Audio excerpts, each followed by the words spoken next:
అటుకులతో నేను పొంగనాలు వేస్తున్నాను.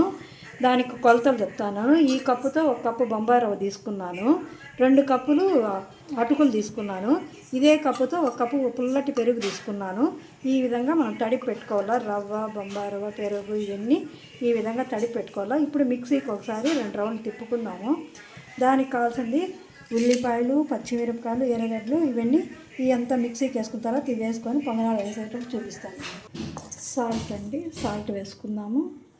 ఇప్పుడు మనం అటుకులు ఎంత రవ్వ ఈ విధంగా బ్యాటర్ చేసి పెట్టుకోవాలి. ఇప్పుడు అందులో సాల్ట్ వేసినాను. మనం వంట సోడా వేసుకోవాలా. వంట సోడా కూడా వేసినాను. ఇప్పుడు మనము ఆవాలు, ఉద్దిపప్పు, శనగలు, తిరగబాటు వేసుకున్నాము. దాంట్లో టమాటో ఈ విధంగా ఇందులో వేసేసి ఈ విధంగా కలుపుకున్నాము. ఈ విధంగా టమాటా, ఎర్రగడ్డ, పచ్చిమిరపకాయ, క్యాప్సికమ్ అన్నీ వేసినానండి. మా ఇంట్లో క్యారెట్ అయితే లేదు. క్యారెట్ కూడా వేసుకుంటే చిన్నపిల్లలు బాగా తింటారండి.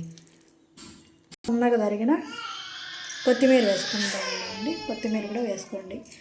క్యారెట్ అయితే స్కిప్ చేయకుండా వేసుకోండి. నాకైతే ఇంట్లో క్యారెట్ లేదు కాబట్టి వేయలేదు. క్యారెట్ వేసుకుంటే చిన్నపిల్లలు బాగా ఇష్టంగా తింటారు, చాలా బాగుంటుంది. ఈ విధంగా మనం పొంగనాలు చేసుకొని పచ్చి కొబ్బరి పచ్చడి, మీరు పల్లీల పచ్చడి కానీ పప్పుల పచ్చడి కానీ చేసుకొని బాగుంటుంది అందుకోవడానికి.